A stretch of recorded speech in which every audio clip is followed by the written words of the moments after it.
Oh, good morning. My name is Nathan from Siapasing POS. So, ganito yung ating bagong-bagong POS. So, very sleek yung design niya, no? Slim. And ayan, so meron siyang customer display. So, try natin mag-punch, no? Okay, so ganyan lang siya mag-punch. And yung mga categories nandun lang sa taas, no? So, for example, dinalot, silog. Okay, so a la carte, beverages. Okay, try natin mag-punch. Okay, so pwede rin yan na may mga options, no? Sizes. Okay. Pwede rin siyang sugar level. Yan. So, depende. Pwede nyo i-set up, no? Okay. And of course, kung i-check natin yung customer display, ayan, so nagre-reflect dito yung details ng mga order ni customers, especially for the food, no? Um, Kasi siyempre pagka sa food, usually bine-verify pa natin, no? Nire-repeat order pa natin kung walang customer display. Kung tama yung order niya. With this POS, so nakikita na, nako-confirm na ni customer yung mga kung tama yung order niya, no? Nandoon sa display. So papa-confirm na lang ni cashier. Okay? At the same time, andyan din yung mga images na yan, yung nag-scroll, no? Unlimited yan. So pwede kayo mag-upload ng mga marketing images nyo na automatic nag-scroll yan, no? For marketing purposes.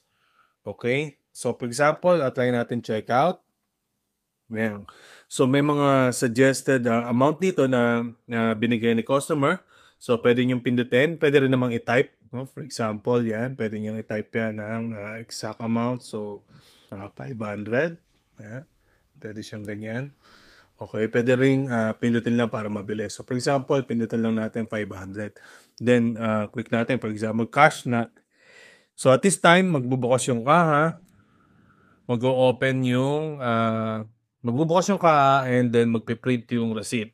So meron ding pwedeng may picture ng logo ng inyong store doon sa resibo. And at the same time, yung order slip. Okay? Magpiprint siya. So actually, pwede tayo mag-set up ng mga separate printers for kunyari naka-separate yung inyong kitchen. So doon lalabas yung order slip. So pwede rin naman kung naka-separate pa yung inyong bar. So meron kayong bar na separate yung nagpe-prepare ng drinks. So pwede rin doon lalabas yung ano. So pwedeng multiple printers siya, no? At the same time, magdi-display yung change, no? Para hindi magkamali si cashier.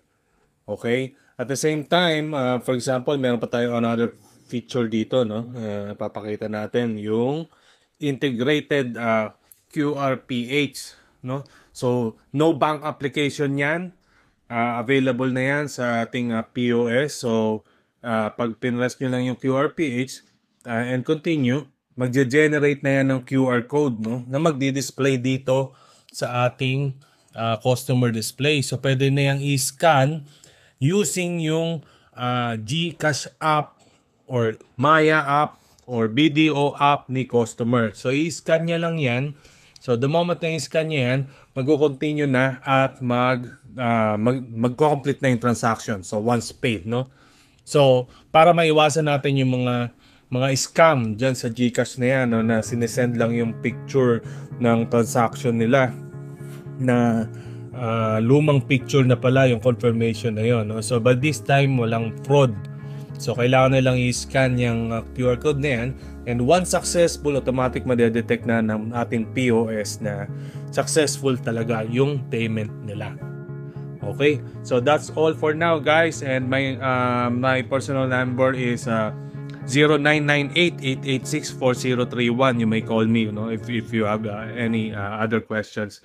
Thank you and good morning.